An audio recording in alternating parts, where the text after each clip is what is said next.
कुख्यात दहशतवादी शाकिब नाचन याचा उपचारादरम्यान मृत्यू झाला आहे, परंतु जेव्हा या कुख्यात दहशतवाद्यांनी साखळी बॉम्ब ब्लास्ट केला होता आणि त्या साखळी बॉम्ब ब्लास्टमध्ये ज्यांच्याकडे हा तपासासाठी आलेला होता हा आरोपी म्हणून ते आपल्यासोबत आहेत आणि ते रामदास म्हात्रे आपल्यासोबत आहेत।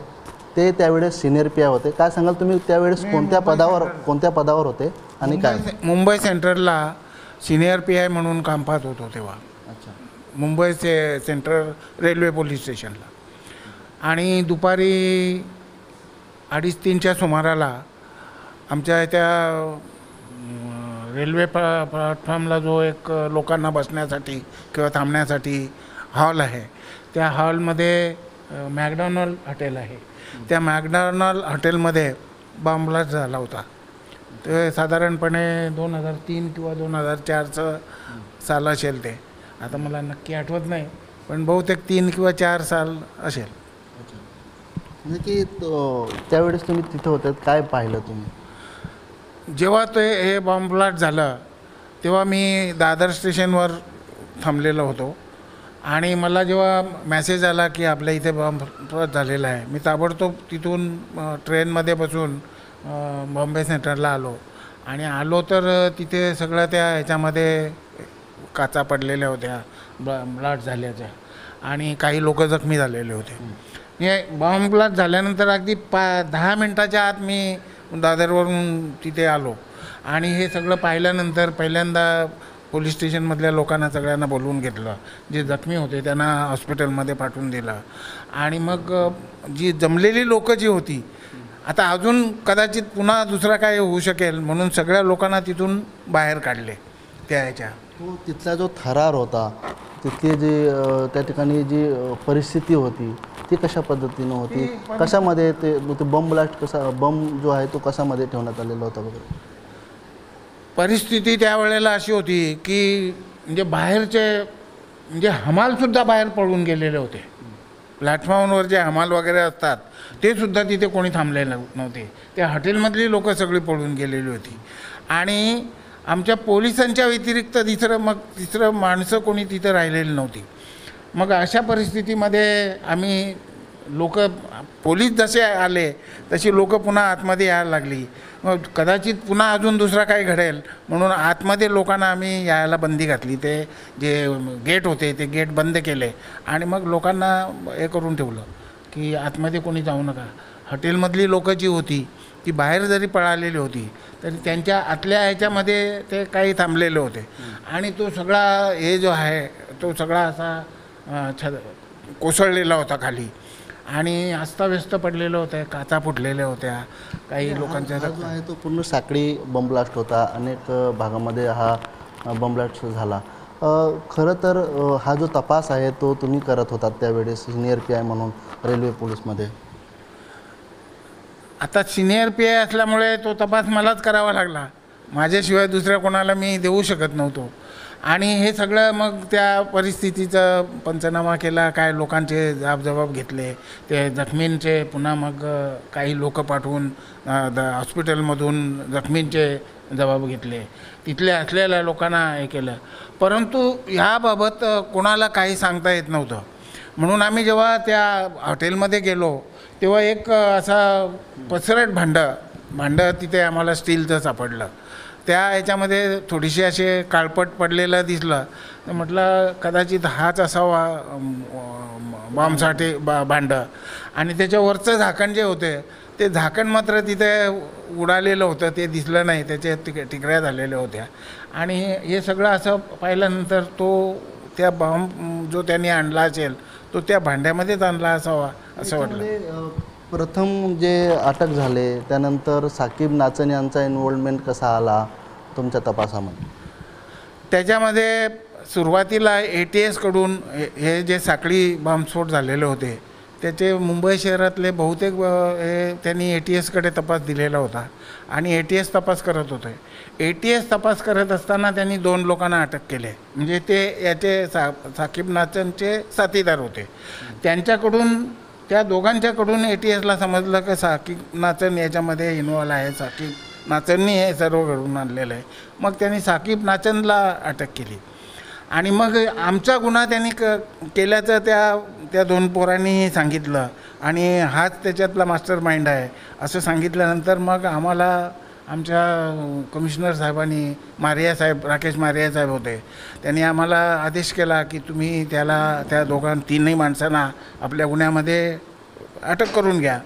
मग आम्ही ते कायदेशीर प्रोसिजर हे करून कोर्टाकडून ट्रान्सफर वॉरंट घेऊन त्यांना आमच्याकडे त्यांचा तपास पूर्ण झाल्यावर आमच्याकडे घेऊन आलो आणि आमच्याजवळ 5 दिवस कस्टडी होती त्यांची. तुमच्याकडे जे कस्टडीला होते ते कोण कोण होते? म्हणजे साकीब नाचन देखील होता? दोघांची नावं मला नाही सांगता येणार. साकीब नाचन होते? हां, साकीब नाचन होता आणि साकीब नाचन हा भिवंडीचा असल्यामुळे आणि मी भिवंडी तालुक्यातल्या असल्यामुळे मी त्याच्याशी असं जरा आपुलकीने बोलण्याचा प्रयत्न केला. अरे मी तुझ्याच तालुक्यातला आहे, माझ्याच तालुक्यातला तू आहे, तर तू मला ह्या विषयी जरा चांगल्यापैकी व्यवस्थित माहिती सांग, मी तुझ्याशी काही ह्याच्याने वागणार नाही. परंतु तो इतका ह्याचा होता, माइंडेड होता, मुस्लिम माइंडेड होता, मुस्लिम विचाराचा होता. तो कुठल्याही प्रकारचं काही या गुन्ह्याबद्दल बोलत नव्हता, काही त्याने आम्हाला तशी माहिती दिली नाही. वास्तविक पाहता माझ्याबरोबर माझे वरिष्ठ अधिकारीसुद्धा होते, त्यांच्या मार्गदर्शनाखाली आम्ही तपास करत होतो, परंतु त्यांनी कोणालाही ह्याच्याबद्दल तसा थांगपत्ता लागून दिला नाही.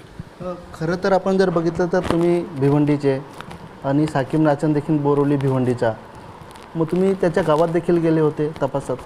हो, त्याला घेऊन आम्ही त्याच्या घरी गेलो. घरामध्ये काही आक्षेपार्ह वस्तू, खरं म्हणजे ATSनी ते सगळं अगोदर हे केलेलंच होतं, ATSवाले पण जाऊन आलेले होते, त्याच्यामुळे आम्हाला काय मिळेल अशी हे नव्हती. परंतु एक प्रोसिजर आहे, त्या प्रोसिजरप्रमाणे मी त्यांच्या घरी गेलो, त्यांच्या घरी सगळं हे केलं. पण त्यावेळेला त्या गावातल्या लोकांनीसुद्धा कुठल्याही प्रकारचं सहकार्य केलं नाही. परंतु गावातले इतर जे लोक होते, जे मुस्लिम सोडून, त्यांच्याकडून मात्र माहिती मिळाली की हा जंगलामध्ये यांच्या लोकांना ते याचं प्रशिक्षण देतो, ट्रेनिंग देतो, या बंदूक चालवणं किंवा या बॉम्ब कसं तयार करणं हे त्या जंगलामध्ये नेऊन त्यांना प्रशिक्षण देतो, ही मात्र माहिती आम्हाला मिळाली. त्यांनी गावाला एक वेगळं नाव दिलं होतं, हे देखील नाही, आता ते एवढं नाही माझ्या लक्षात. दुसरीकडे हा तपास जो आहे नंतर तुमच्याकडून म्हणजे एकत्रित करून ATSकडे गेला. हां, त्या तपास पूर्ण झाल्यावर खरं चार्जशीट आम्ही पाठवला कोर्टामध्ये, परंतु तो साखळी बॉम्बचे इतर गुन्हे असल्यामुळे हे सगळे गुन्हे कोर्टाने एकत्र करून त्याची केस चालवली आणि त्या केसच्या संदर्भामध्ये 5 गुन्हे, मला वाटतं 5 गुन्हे होते. त्या 5 गुन्ह्यांचा एकत्रित कोर्ट केस जेव्हा चालली तेव्हा मला तिथे साक्षीसाठी बोलवलं होतं. तेव्हा माझी साक्ष झाल्यानंतर त्यांनी मला जे क्रॉस एक्झामिनेशन असते त्यांनी त्याचा वकील दिला नव्हता. तो स्वतः म्हणजे MSc झालेला आहे, तो MSc झालेला होता, त्याच्यामुळे तो वकील न देता स्वतःच प्रश्न विचारायचा आणि ह्याच्यामध्ये मला त्यांनी जवळजवळ 2 ते 2.5 तास असे क्रॉस एक्झामिन केली होती. आर्ग्युमेंट तोच करायचा आणि तोच प्रश्न विचारायचा. त्याच्या प्रश्नाला किती तुम्ही उत्तरं द्या, कशी उत्तर द्या, अर्थात खोटं सांगण्याचा काही प्रश्नच नव्हता. हे सगळं प्रत्यक्ष आम्ही डोळ्यांनी बघितलेलं होतं, त्याच्यामुळे तो काही विचारला तरी त्याला मी योग्य प्रकारचं उत्तर द्यायचो आणि मग तो आणखीन असं नको असलेले प्रश्न विचारायचं.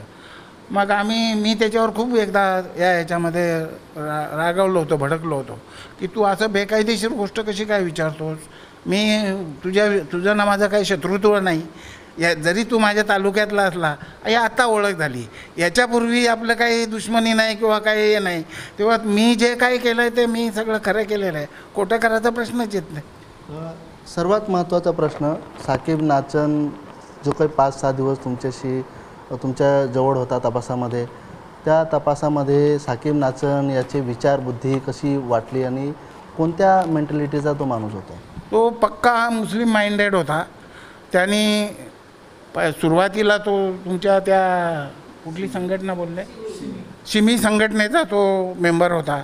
या सिमी संघटनेवर जेव्हा शासनाने बंदी घातली तेव्हा त्या संघटनेचं आता काय आपल्याला करता येणार नाही म्हणून तो या दहशतवादी याच्यामध्ये उतरला आणि त्याचं हे चालूच होतं. मग त्याला जरी अनेक वेळा अटक झाली तरी त्यांनी त्याचं जे हे होतं ध्येय होतं ते त्यांनी कधी तो त्या याच्यापासून परावृत्त झाला नाही. तुम्ही कितीही त्याला समजावलं, कितीही चांगलं हे केलं तरी तो त्याच्या याच्यावर ठाम होता आणि तो त्याप्रमाणेच वागत होता. आता जेव्हा 2023मध्ये साकीब नाचनला अटक केली होती NIAने दिल्ली मॉड्यूलमध्ये SS आणि तेव्हा तो तिहार जेलमध्ये बंद होता आणि तिथं त्याला बेनस्ट्रोक आला आणि आता त्याचा मृत्यू झालेला आहे उपचारादरम्यान. तर कसं बघताय आप संपूर्ण? काय आपण साधारणपणे असं आहे, जो खोट्या गोष्टी करतो, जो पाप करतो त्या पापाचं त्याला हे भोगावं लागतं. खरं म्हणजे मी असं म्हणेन की तो एवढा हुशार होता, एवढा ब्रिलियंट होता, MSc झालेला माणूस. या अशा गोष्टीमध्ये त्यांनी जर गेला नसता तर तो कुठे हे केलं असता, तो फार मोठा माणूस झाला असता. म्हणजे राजकारणामध्ये असता किंवा प्राध्यापक झाला असता तर कॉलेजमध्ये प्रिन्सिपल वगैरे होऊ शकला असता. परंतु हे असे कुचके विचार मनामध्ये घेऊन तू धर्माच्या ह्याच्यामध्ये एकदा माणूस गुरफटला की तो बाहेर येणं शक्य नाही. मी त्याला म्हणजे माझा एक तालुक्यातला माणूस त्यांनी पूर्ण गाव जो आहे त्याचं बोरिवली गाव, त्यांनी पूर्ण गावातील लोकांना देखील त्या ठिकाणी अनेक लोकांना असे तयार केले. हो, त्या सिमी संघटनेमधून त्यांनी ह्या लोकांना असं तयार केलेले होते आणि तो त्या गावाच्या जंगलामध्ये या लोकांना ट्रेनिंग देत होता. म्हणजे त्याचा विचार हे पाकिस्तानीच विचार होते. तो मुस्लिम समाजाला त्यांनी असं मुस्लिम धर्माला कडवट याचं बांधून घेतलेलं होतं आणि त्याच्यातून त्याची मुक्तता होणं शक्यच नव्हतं. त्याच्यातून आता तो मेला, आता त्याचं हे सगळं संपलं असं समजायला काय हरकत नाही. परंतु ही राहिलेली पिलावळ जी आहे यांच्यावर म्हणजे अजून कडक लक्ष ठेवणं अत्यंत गरजेचं आहे. मात्र साहेबांनी आपल्याला जो थरार सांगितलेला आहे साखळी बॉम्बचा, त्यामध्ये साकीब नाचन हा मुख्य आरोपी होता आणि साकीब नाचन याची जी मेंटॅलिटी होती ती दहशतवादीच मेंटॅलिटी होती.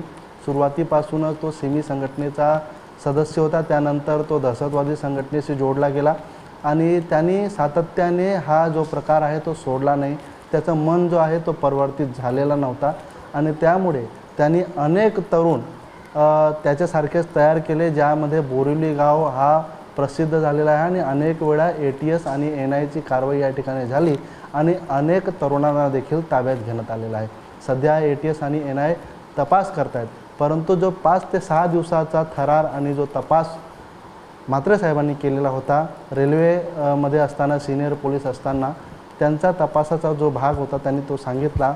मात्र हा संपूर्ण थरार सध्या थांबलेला आहे असं नाही आहे.